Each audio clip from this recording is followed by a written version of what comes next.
Good evening, good morning, wherever you are, maybe good night. And I'm Seferino Beta, School of Light, and we are in 2 Samuel chapter 24. David takes a census. On another occasion, the Lord was angry with Israel, and he made David bring trouble on them. The Lord said to him, "Go and count the people of Israel and Judah." So David gave orders to Joab, the commander of his army, "Go with your officers throughout all the tribes of Israel, from one end to the other, and count the people. I want to know how many there are." But Joab answered the king, "Your majesty, may the Lord your God make the people of Israel 100 times more numerous than they are now, and may you live to see him do it. But why does your majesty want to do this?" But the king made Joab and his officers obey his order. They left his presence and went out to count the people of Israel. They crossed the Jordan and camped south of Arior, the city of the middle of the valley, in the territory of Gad. From there they went north to Jazer, and on to Gilead, and to Kadesh in Hittite territory. Then they went to Dan, and from Dan they went west to Sidon. Then they went south to the fortified city of Tyre, on to the call of the city of the Hivites and the Canaanites, and finally to Beersheba in the south part of Judah. So after 9 months and 20 days, they returned to Jerusalem, having traveled through the whole country. They reported to the king the total number of men capable of military service: 800,000 in Israel and 500,000 in Judah. But after David had taken the census, his conscience began to hurt, and he said to the Lord, "I have committed a terrible sin in doing this. Please forgive me. I have acted foolishly." The Lord said to Gad, David's prophet, "Go and tell David that I'm giving him three choices. I will do whichever he chooses." The next morning, after David had gotten up, Gad went to him and told him what the Lord had said, and asked, "Which is it to be? 3 years of famine in your land, 3 months of running from your enemies, or 3 days of an epidemic in your land? Now think it over and tell me what the answer is to take back to the Lord."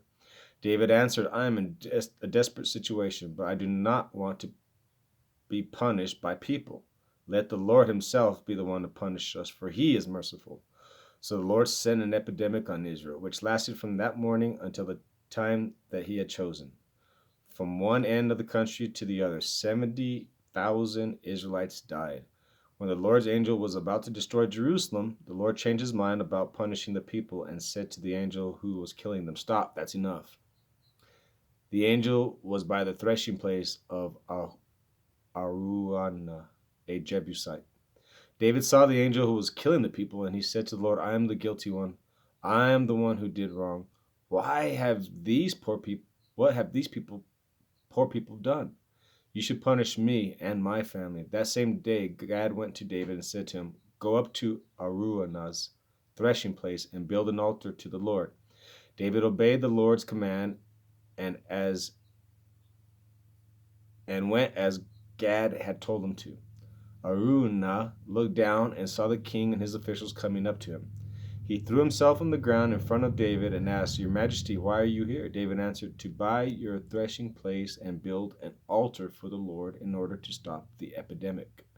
"Take it, Your Majesty," Araunah said, "and offer to the Lord whatever you wish. Here are these oxen to burn as an offering on the altar. Here are their yokes and the threshing boards used as fuel." Araunah gave it all to the king and said to him, "May the Lord your God accept your offering." But the king answered, "No, I will pay you for it. I will not offer to the Lord my God sacrifices that have cost me nothing." Hmm. And he brought, and he bought the threshing place and the oxen for 50 pieces of silver. Then he built an altar to the Lord and offered burnt offerings and fellowship offerings. The Lord answered his prayer, and the epidemic in Israel was stopped. I like that part right there. I will not offer to the Lord my God sacrifices that have not cost me nothing. Wow. It's been probably about over a week or so since I've read the Bible like this. And, I intended to never miss a day. That was my intention. And when I do, I get insight, peace, calmness, an ancient perspective in a way.